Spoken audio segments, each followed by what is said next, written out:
News, জনগণের power house.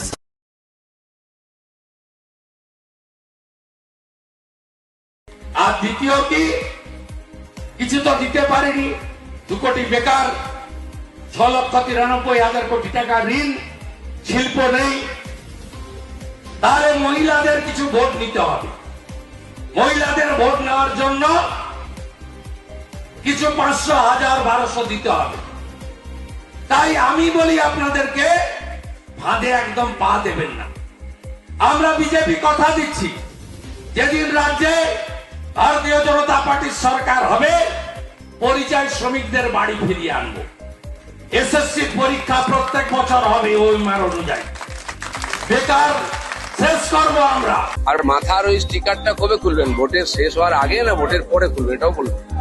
বলছি, কুণাল ঘোষ কালকে বলেছে যে আপনাকে হারানোর জন্য বিজেপির একাংশ নির্দেশ পাঠিয়েছে তৃণমূল, মানে কুণাল ঘোষ টিএমসিটা নিয়ে ভাবুন, পার্টিটা উঠে যাচ্ছে, এরপরে কোন পার্টিতে জয়েন করবেন ঠিক করে রাখুন। যে নিজের পদ চলে গেছে, তাকে গায়ে মারে না আপনি মোড়ল।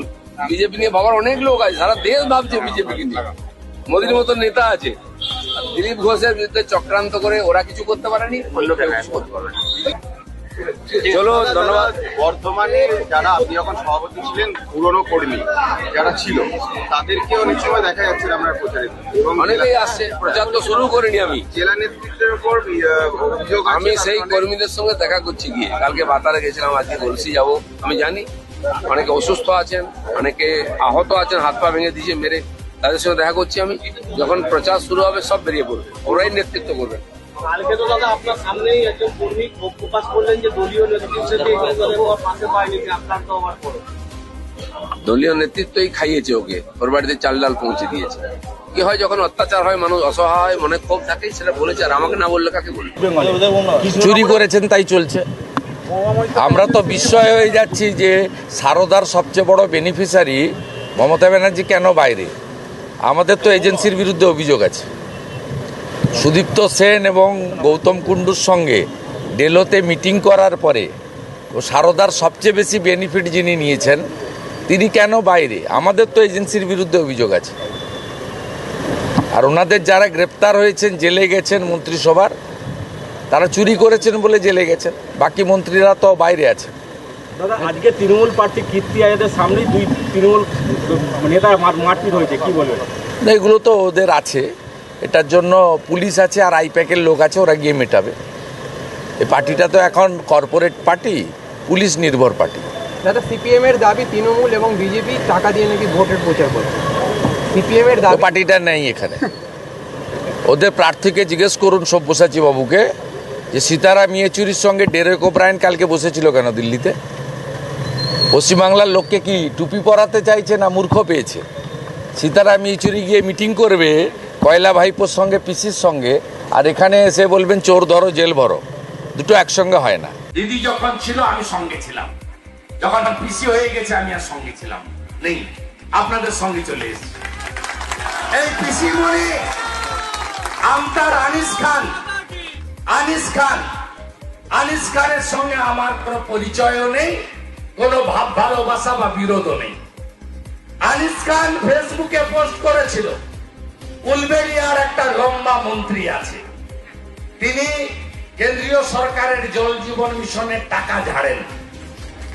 240 টাকার ওই যে নলকূপ থেকে ঝাঁঝরি লাগায় না মুখে, নলকূপের দেখবেন ট্যাপের মুখে একটা ঝাঁঝরি থাকে, ওই ঝাঁঝরিটার নাম হচ্ছে ফেরুল।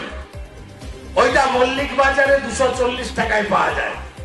আর এই লম্বা মন্ত্রী 540 টাকা করে কেনে, বুঝলেন তো? 1000 কোটি ঝেড়ে দিয়েছে, পুরোটা খাইনি, 700 কোটি ভাইপোর কাছে গেছে। আচ্ছা, আমি যেটা বলি, আনিস খানের বিরুদ্ধে পুলিশকে ফোন করিয়ে 3 তালা ছাদ থেকে ফেলেছে। রামপুরহাটের বগদুইতে সংখ্যালঘু মুসলিম মহিলা বাচ্চাদেরকে পুড়িয়েছে। আপনারা অনেকেই মুরিদান আছেন, ফুরফুরা দরবার শরীফের পীর সাহেবের বাড়ির ছেলে নওশাদ সিদ্দিকের টুপিটা আমরা টানিনি, কেন্দ্রীয় পুলিশ টানেনি।